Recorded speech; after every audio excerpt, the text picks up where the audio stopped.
I'd like to remind you that the alternative to this mission was taking your F-35 for a short stroll to shoot down 4 flankers. Not exactly an equivalent.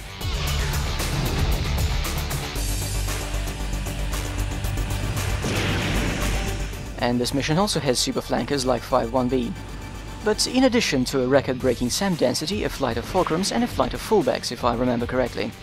This is insane.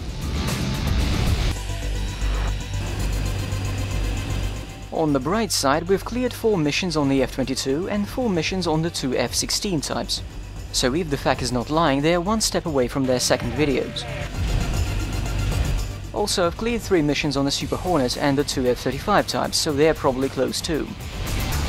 The FAQ also claims there is a movie you get for flying 3 missions specifically on the X-35. It might be doable if I stick to strike. That was the first hit.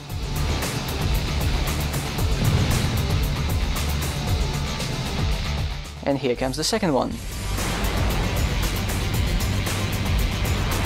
Eventually, the fulcrums could never forgive me for wounding one of their own.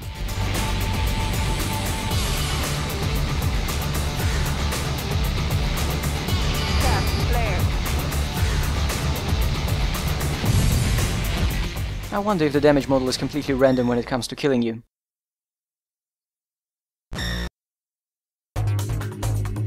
Today we had a good hunt.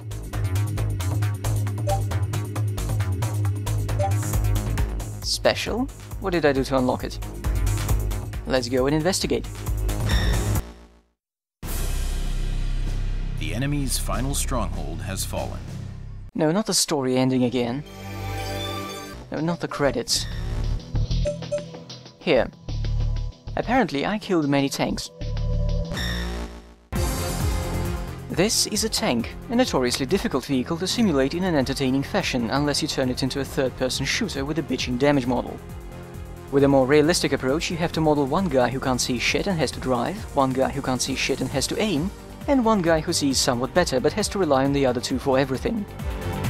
It's not exactly fun. You know what else is not fun? Jumping tanks. Every time you see some tank, especially a Russian one, jump off a ramp and maybe fire in mid-air, remember that they have no comfort shock absorbers. They have just enough bounce to prevent the vehicle from falling apart, but in a jump the entire impact of the landing is absorbed primarily by the spines of the crew. Speaking of spines, and getting close to the general subject of the game, ejections are fucking painful. The G-load can be high enough to make a pilot shorter, permanently, especially if they eject several times. Or it could lead to back problems many years later. That is, of course, if nothing comes up immediately in the week or 2 you have to spend recovering after an ejection. That's why some fighter pilots eventually have to switch to flying transports or bombers, anything without an ejection seat. Right, so this was a tank video I used to talk about rocket shares.